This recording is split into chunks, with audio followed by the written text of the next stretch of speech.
адмирала, известния адмирал на Сулейман Великолепен. Великолепни му казват в Европа, защото той е бил много суетен, голям гардероб и нали, след като съм султан, нали, трябва да се обичам и книга му казваме канони, т.е. за нас е канони, законодателя, да. За нас е велик канони, законодателно. Много университети виждаш видими по Босфора. Обаче Шехир университет, това е частен университет. Имаме, разбира се, и държавни университети. Да, но един от няколко факултетите на Шехир университет се намира на Босфора. Си за хотела вече го сигурно сте чували за тази верига, в много страни има. Това е сградата на Four Seasons. Едно време тя е била част от било е общо с Чиран сарай. Това е една от сградите, но е така малко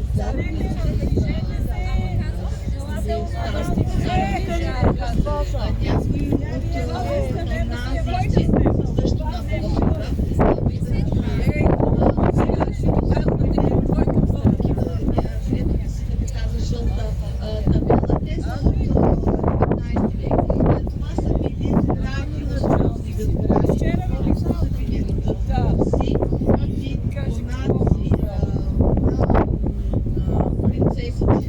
на султанските процеси. Виждаме една триумфална такава към морето и започва двореца Чиран сарай. Виждаме се докато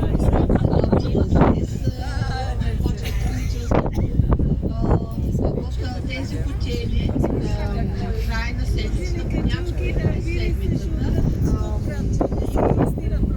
церемонии като сватби, приеми и така нататък. Всеки пробва се, който има много пари, той наема в такива места. Нали,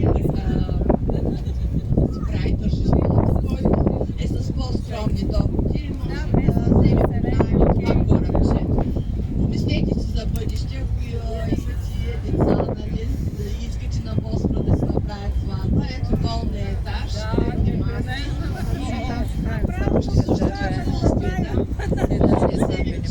от България, няма проблеми. По-новата сграда на